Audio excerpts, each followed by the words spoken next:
Hello，大家好，我哋又翻嚟啦，喂，胡哥哥，我係 Jackie Sir，係 I'm Miss Angel。我哋拍手掌先，係啦，comment 嗰度歡迎下呢個 Miss Angel 先，我哋今年揾到個女老師同我哋一齊去做呢個仲裁攻略啦。今年咧，好開心，我哋好開心，好開心。係好難揾到個女老師啊，我同 Jackie Sir 拍咗咁多年，今年可以好開心啦。OK，咁喺佢嘅角度嚟講，睇下有啲咩可以幫到大家啦。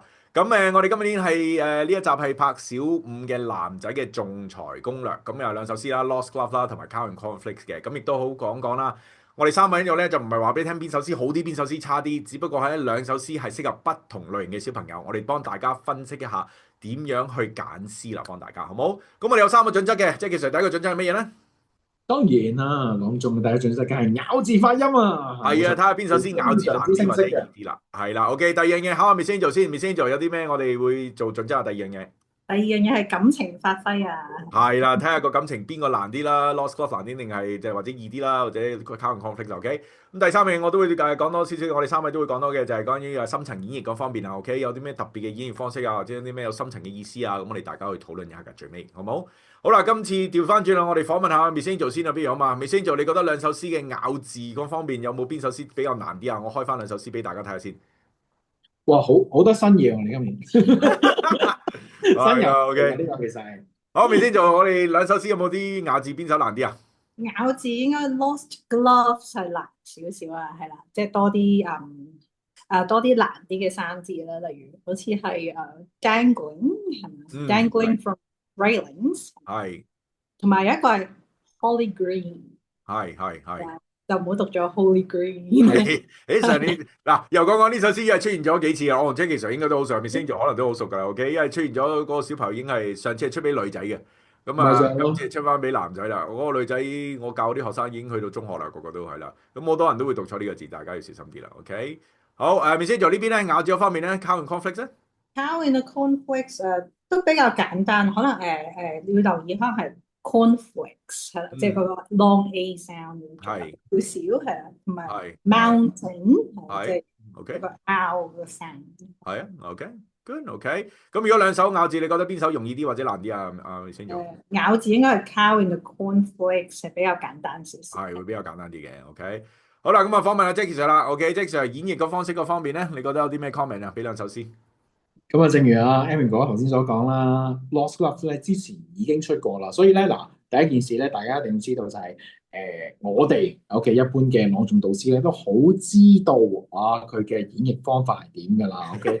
所以咧，如果大家想更加有信心地去攞獎咧，可以試下播 Aaron 哥哥嘅。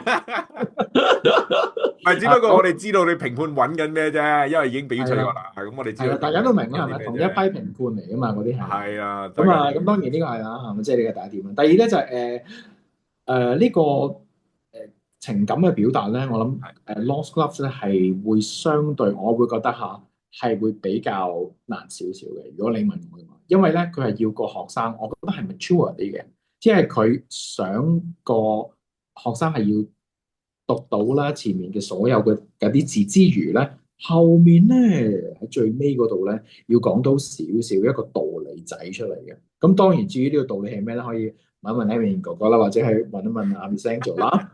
OK，好啦，咁啊至於咧conflict 嗰個咧，雖然好似啦都有啲長啦，但係其實佢嘅意思係相對地容易嘅。不過老實講，呢首詩嘅學生咧係要有啲咁多 dramatic 嘅感覺咧，佢先可以將呢幾段 OK 佢後面嘅意思帶動出嚟嘅。咁至於佢有啲咩深層次嘅意思咧，我哋交俾 Aaron 哥哥 OK。好啦，多謝你。深層意思嗰方面咧，其實兩首詩頭先 Jackie 其實都講咗少少噶啦。我覺得深層次嘅話，Count and Conflict 個層次係會比較深啲添，我覺得。OK，點解咁講咧？亦都講多次啦，有啲偏心嘅，因為 Lost Cause 我同 Jackie Sir 或者 Miss Angel 之前教過，所以嗰個意思想點玩咧，我哋比較清晰啲嘅。OK，簡單啲嚟講，成件事都好 straightforward 嘅一個故事，由最後發生嗰一件事就佢見到啲嘢咁，好簡單啊！成件事即係個故事話俾你聽嘅。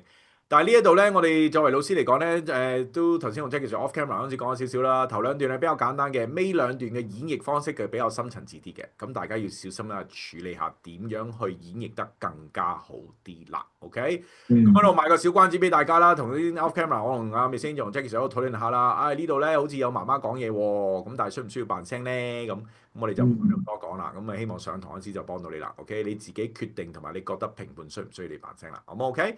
好啦，深層次就係咁啦。咁我哋今年有好多新嘢啦，我亦都講啦。咁我哋最後有一 part 咧比較新啲嘅就係玩一玩投票嘅。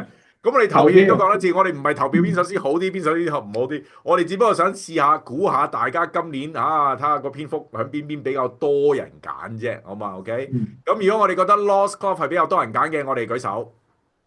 我覺得 Lost Cloth 比較多人揀。所以有啲唔同啊，係咪啊？好啦，Cow and the Cornflakes 比較多人揀啲嘅請舉手。係啦。點解咧？點解你覺得係啦？OK。點解係咪先？仲有冇補充下？因為咬字發音比較簡單啲嘅，同埋即係每一段都好似重複緊咁樣，係啦。當然有啲唔同嘅表達方法啦，係啦。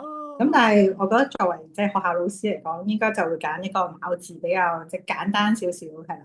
嗱，所以多位老師啊，多個 comment 係非常之好啦。OK，好啦。嗱，喺 comment 嗰度，大家幫我哋繼續投票，知唔知？喺 comment 嗰度話俾我聽，你今年揀咗邊首作為一個老師啊，或者係小朋友啦，或者家長都好啦。你喺下面 comment 嗰度話俾我聽，你揀咗邊首，同埋點解揀呢首俾我哋聽到，好唔好 ？OK，好啦，我跳翻出嚟先呢一度。OK，咁咧今日咧我哋就講咗小五嘅男仔嘅兩首詩啦，Lost Cloth 同 Cow and Cornflakes 啊，咁亦都講一次喺 comment 嗰度留翻俾我聽，你揀咗邊首詩啦，好唔好？咁最後我哋講一句啦，Jackie Sir啊嘛，同下面先做 OK，朗誦節。祝大家好運！好，祝大家好運，拜拜，再見，拜拜。有啲咩明嘅話咧，我留咗阿 Jackie Sir 下面先做啦。我個 WhatsApp 咧喺我 description 嗰度啊，咁下面咧可以撳咗咧，由 WhatsApp 我哋啦，我哋盡快覆你，好唔好？好，講咗咁多先，係咁啦，拜拜，拜拜。